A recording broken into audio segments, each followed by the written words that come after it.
Hi നമസ്കാരം. പിണങ്ങിക്കഴിയുന്ന ഭാര്യയെ വീടിനു മുന്നിൽ റോഡിൽ വെച്ച് ഭർത്താവ് കുത്തി കൊലപ്പെടുത്തി. മായം അൽഫോൺസ മാതാക്കടവ് റോഡിൽ ഇരുരിക്കൽ വീട്ടിൽ രാജിമോളാണ് കൊല്ലപ്പെട്ടത്. കുര്യാക്കോസിന്റെയും പെരുങ്കടവിള ബ്ലോക്ക് പഞ്ചായത്ത് മുൻ വൈസ് പ്രസിഡന്റ് അമ്പൂരി പഞ്ചായത്ത് മുൻ അംഗവുമായ മേരിക്കുട്ടി കുര്യാക്കോസിന്റെയും ഏകമകളാണ് രാജിമോൾ.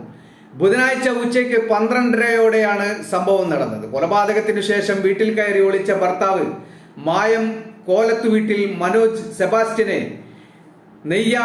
നെയ്യാർ ഡാം പോലീസ് കസ്റ്റഡിയിലെടുത്തു. ദാമ്പത്യ തകർച്ചയെ തുടർന്ന് രാജി കുടുംബ വീട്ടിലും മനോജ് സമീപത്തുമുള്ള സ്വന്തം വീട്ടിൽ ഒറ്റയ്ക്കുമാണ് താമസിച്ചിരുന്നത്. ഇടയ്ക്കിടെ കുടുംബക്കാർ തമ്മിൽ അനുരഞ്ജന ശ്രമങ്ങൾ നടത്തിയെങ്കിലും പിണക്കം മാറ്റാൻ കഴിഞ്ഞില്ലെന്ന് പോലീസ് പറഞ്ഞു. ഏറെ നാളത്തെ പ്രണയത്തിനൊടുവിലാണ് അയൽവാസികളായ മനോജ് സെബാസ്റ്റ്യനും രാജിയും 21 വർഷങ്ങൾക്ക് മുമ്പ് വിവാഹിതരായത്. മനോജ് തിരുവനന്തപുരത്തെ ഒരു ഹോട്ടലിൽ ബാർ ജീവനക്കാരാണ്. അമ്പൂരിൽ മാസങ്ങൾക്ക് മുമ്പ് പൂട്ടിയ സ്വകാര്യ ധനമിടപാട് സ്ഥാപനത്തിലെ ജീവനക്കാരിയായിരുന്നു രാജി.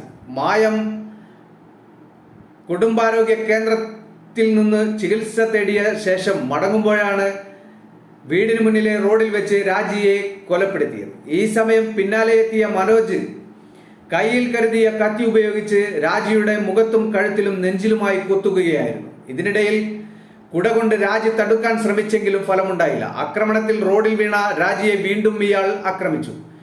പിടിവലിക്കൽ ഇടയിൽ മനോജിന്റെ കയ്യിലും പരിക്കേറ്റുണ്ട്.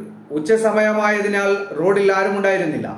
ആ സമയം അതുവഴി മായത്തേക്ക് വന്ന കാട്ടാക്കട ഡിപ്പോയിലെ ബസ്സിലെ ഡ്രൈവറും യാത്രക്കാരുമാണ് ദേഹമാസകലം രക്തത്തിൽ കുളിച്ചു കിടക്കുന്ന രാജിയെ കണ്ടതെന്ന് പോലീസ് പറഞ്ഞു.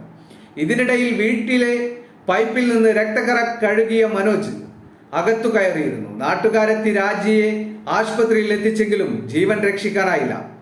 പിന്നീട് പോലീസ് എത്തിയാണ് വീട്ടിൽ നിന്ന് മനോജിനെ പിടികൂടിയത്. കയ്യിൽ മുറിവേറ്റ മനോജിനെ തിരുവനന്തപുരം മെഡിക്കൽ കോളേജ് ആശുപത്രിയിൽ പോലീസ് നിരീക്ഷണത്തിൽ ചികിത്സയ്ക്കായി കൊണ്ടുപോയി.